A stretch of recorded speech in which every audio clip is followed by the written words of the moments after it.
tonight, UPC political party on the spotlight 67 years after creation. Party officials are positive that only its ideologies would bring the deserved change in Cameroon. And also in this newscast, the National Assembly wants a transparent management of funds donated to fight against Boko Haram in the far north region.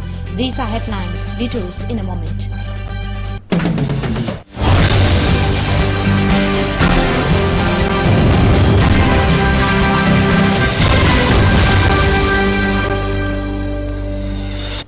Parliamentarians want a transparent accountability of funds donated for the fight against Boko Haram in the far north region of Cameroon. The President of the National Assembly, Kavaye Yegejibril, was speaking during the close of the March session of the Parliament that was today. Roland Akong reports that 7 bills were adopted during the session. His report.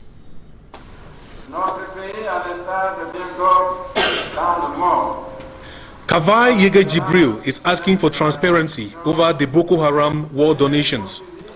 The Speaker's call is coming at a time when doubts are looming over transparency and accountability over the management of the war donations.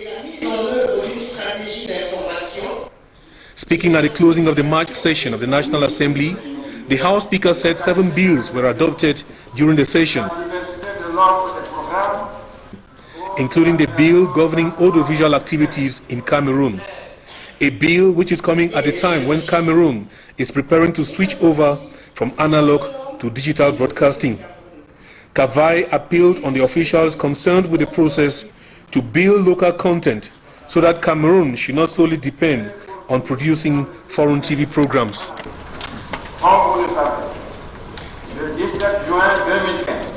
The March session of the National Assembly saw the rejection of a private member's bill tabled by the SDF party. The bill on water catchment initiated by Cyprien Aoudumbaya, SDF MP, was rejected at the level of the Chairman's Conference. It is the first time that a private member's bill attained that level in the National Assembly. And in politics, the UPC party celebrates 67 years of its existence today. In the midst of division and in-house conflict within the party, party officials are positive of a bright future for Cameroon through its ideologies. Faithful supporters of Union de Population du Cameroun believe that they have the lone and noble policy that would bring change that Cameroon deserves. They admitted that division has been a huge stumbling block for the party's progress, but called on Cameroonians to rally behind them to foster the country's democracy. They cautioned Cameroonians not to be derailed by what they termed emerging fake factions of the party, as the real UPC is that which was created on the 10th of April, 1948. Now let's have an excerpt of an official of the faithful faction of the UPC political party who was speaking to our reporter Masian Jomo. The future of the Union of the Population of Cameroon is bright. Not so bright as you may see now, but we have, let us say, a great resistance because of our ideology, because of our objectives, which are recognized and appreciated by the whole population. So we are sure that this population, despite of poverty, fear, loves our ideology. You know that UPC is the only party who is still surviving, which has such a longevity of 67 years. The original UPC was created in 1948, whose 67th anniversary we are feasting. But the UPC created in 1991 is the artificial UPC created by the government, which has nothing to have with the original UPC, with its ideology, which is working for the welfare of the Cameroonians, not for the welfare of individuals who are selling the country to foreigners and leaving us in wretched. And on the sidelines of today's anniversary of the UPC political party, it should be recalled that the party played a vital role in the independence of Cameroon, though it was not on the table when concrete decisions were being taken due to its radical stance and also the fact that some of its leaders were on exile. 67 years after, the UPC is barely swimming from division. For Hansen Chanji now traces the history of the said political party. The history of Cameroon cannot be told without mentioning the UPC party.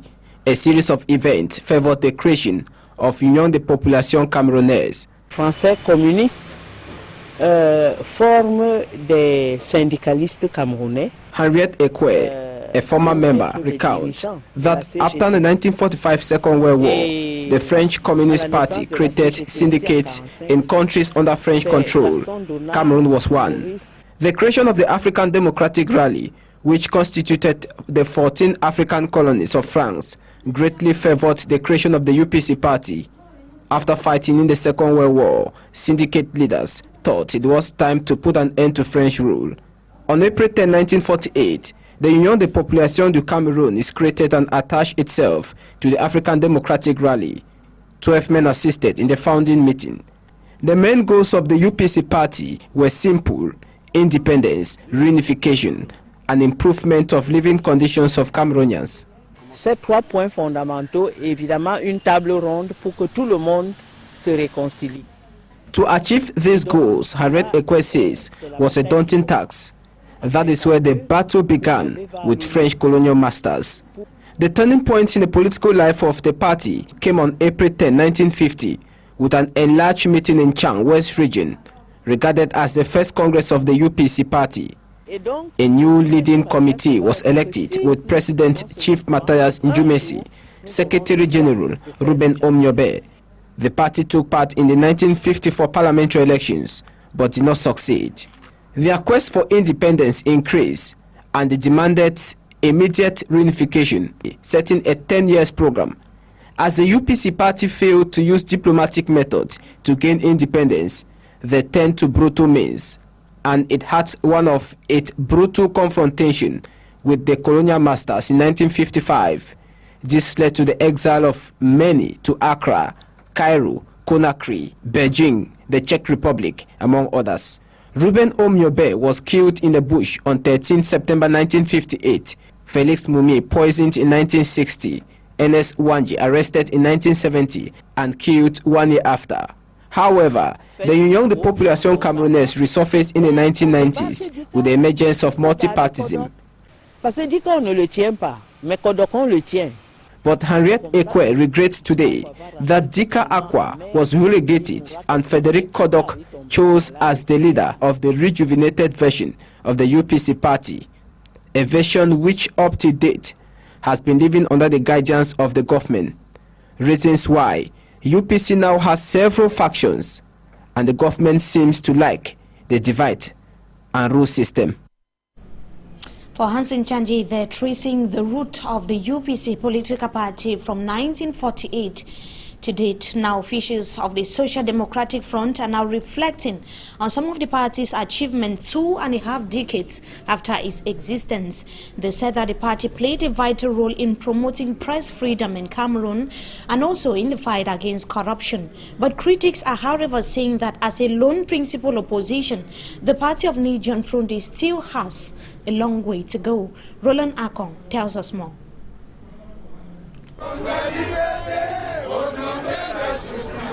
The SDF, the leading opposition party in Cameroon, is counting its achievements 25 years after its creation in Bamenda. We'll start with press freedom today. If you can point cameras at me now and go to the press and broadcast, I think it is thanks to the SDF. Because in 1990, when we launched the party on 26 May, there was no law on press freedom. You can put into our pocket the whole issue of the fight against public embezzlement. Before we got into parliament, you remember, President Biya was saying around that, il n'y a pas de preuve. And we were #1 on the corruption index. we started producing proofs, and ministers started going to prison, and they are still going. And now you have a special criminal tribunal to try them. You can remember in 1992 and before, it was the Minister of Territorial Administration, coupled with his important functions as a member of the Central Committee of the ruling party, who was the chief elections officer. We fought against that. And today it is history that Territorial Administration conducts elections in Cameroon. The 25th anniversary of the SDF next month will be time to celebrate these achievements. The chairman will be around before 20th May and 1 or 2 days after 20th May. After that, we will go to where the party was born. Critics of the SDF say the party has come a long way, but it still has a long way to go. I regret that we have not yet changed Cameroon. We have not yet been able to cause a ruling junta that is leading us to the gutters. We have not yet done that. I regret that, but since there's still some energy left, it is not all lost. The SDF party was created May 26, 1990 in Bamenda, and it remains the biggest opposition party in Cameroon. The biggest opposition party in Cameroon that will be celebrating its 25th anniversary in the month of April 2015. Now, the UN Rights Council has condemned Boko Haram and all its atrocities. The declaration of the rights group early this month was conveyed to the press by the Communication Minister Issa Shiroma Bakari today. Members of the council have expressed worries over the number of displaced persons as a result of the activities being perpetrated by the Islamic sect Boko Haram. Let's have an excerpt of the Communication Minister Issa Shiroma Bakari cabled by Roland Akon. Expressing their support to the fight against Boko Haram, the members of the United Nations Human Rights Council declared themselves deeply concerned by the huge number of displaced persons and refugees within Nigeria, Cameroon, Chad, Niger, and Benin. They have condemned in the strongest terms the gross abuses of international human rights law and violation of the international humanitarian law perpetrated by Boko Haram, and call upon those who provide support and resources to this barbarous and criminal group to put an immediate end to such a support, which is contrary to international law as well as a resolution and decision adopted by the United Nations General Assembly, the African Union, ECAS, ECOWAS, and LCBC. The UN Human Rights Council therefore called for increased collaboration of the international community with the state directly affected by the terrorist aggressions of Boko Haram to monitor and dry up all possible sources of financing. And over 20 families at Lokbesu here in the economic capital Douala risk being chased out of their homes over an issue of land certificates. An ex-employee of Kame is said to have forwarded a complaint to court on the illegal occupation of his land for several years now by inhabitants of this said locality. The case is presently in court, and only the verdict would be able to determine who finally owns the land at Lokbesu, that is in the Douala 5 municipality. Now, the father of Abe Ebose, the player who died after a match in Algeria last year, has said that his son was murdered. Andre Bojongo said that his son did not die from wounds sustained after objects were thrown from the stands, as Algerian officials are claiming. He said that the Confederation of African Football (CAF) and the World Football Governing Body, that is FIFA, should get involved in the matter and render justice to his son. He said that life has been hopeless without Ebose, and he won't stop until justice finally prevails. Initial findings reveal that Ebose died in hospital from head injuries after he was shot with an object by spectators. In news out of Cameroon, there are fears of humanitarian crisis in refugee camp in Syria as chaos continue to prevail. UN Secretary General Ban Ki-moon has called for a total or immediate end to fighting in Syria. Let's have the details with the Dutch Velen TV.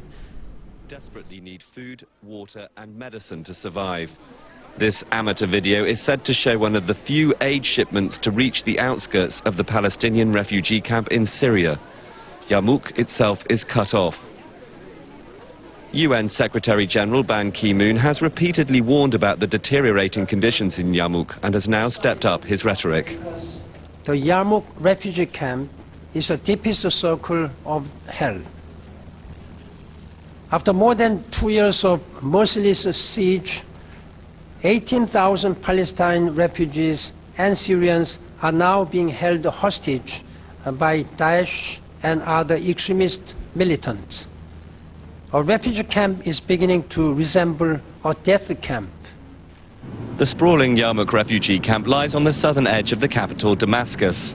Before the Syrian civil war, Yarmouk was practically a district of Damascus, a densely populated area with shops, hospitals and schools, but none of the tents and slums associated with refugee camps. Over 100,000 people lived there. But last week, Islamic State jihadists overran much of the settlement. Dozens of people have died in fighting there between IS and a Palestinian self-defense force. Most immediately, we need to stabilize the situation in the camp. I joined the Security Council in demanding an end to hostilities, access to provide humanitarian assistance, and safe passage for civilians who wish to escape safely. That is plainly not happening in Yarmouk, with the effects of fighting made worse by Syrian government airstrikes. And for thousands inside, there's no exit.